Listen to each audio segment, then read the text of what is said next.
Баршаңызға сәлем достар. Бүгін мен сіздермен керемет салаттың рецептімен бөлісетін боламын. Менімен соңына дейін бірге болыңыздар. Бұл салатты жаңа жылдық дастарханға міндетті түрде жасап көріңіздер. Қонақтарыңызға ұнайды. Және де сіздердің рецептін сұрайтын болады. Салатымызды жасау үшін алдымен тауық етін маринадтап аламыз. Ол үшін бізге сарымсақ соусын жасау керек. Оның рецепті менің каналымда бар. Және де паприка бұрышын, қара бұрышты, тұзды және майонезді қосып, жақсылап араластырғаннан кейін духовкаға салып пісіріп алатын боламыз. Достар, бұнда тауық етін суға пісіргеннен гөрі духовкаға пісіріп алып жасаған дәмдірек болып келеді. Мен алдын ала бұнда картопты, сәбізді және жұмыртқаны суға пісіріп алдым. Достар, мұнда айтып кететін бір құпия, яғни суға пісірген кезде картопыңыз, сәбізіңіз жарылып кетпес үшін тұз қосқаны дұрыс. Тұз қоссаңыз керемет болып өз бабында пісетін болады, жарылмай жақсы піседі. Осылай мен картоп пен сәбізді үккіштен өткізіп алдым, жұмыртқаны да үккіштен өткізіп қойдым, ұсақ көзінен.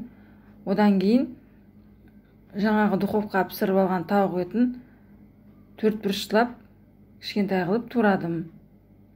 Енді алдымен салатымызды жинақтап жасау үшін картопты салып, үстіне пияз бен қара бұрышты сеу, одан кейін майонезді сеу, одан кейін үстіне тауық етін қойып шығамыз, одан кейін тағы да майонез себеміз.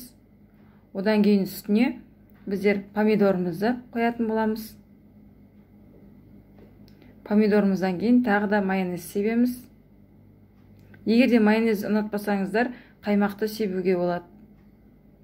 Одан кейін үккіштен өткізілген сәбізімізді қойып шығамыз.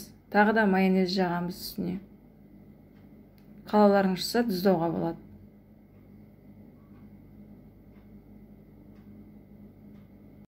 Сәбізден кейін консервідегі жүгерімізді салып шығамыз. Егер де жүгеріні ұнатпасаңыздар, бұл жерде көксабақты пиязбен де алмастыруға болады. Одан кейін жүгердің үстіне майонез сеуіп, ең үстіне соңғы етап үккіштен өткізілген жұмыртқамызды қойып шығамыз. Бұл салатты мен қонақтарға бірнеше рет жасап көрдім. Қонақтарыма өте қатты ұнады. Барлық рецептерін сұрап алды. Жасап көріңіздер. Өте дәмді, тойымды болып шығады салат. Сондай нәзік, атына заты сай, нежный болып шығады. Менің рецептерімді жібере алмас үшін каналға тіркелуді ұмытпаңыздар.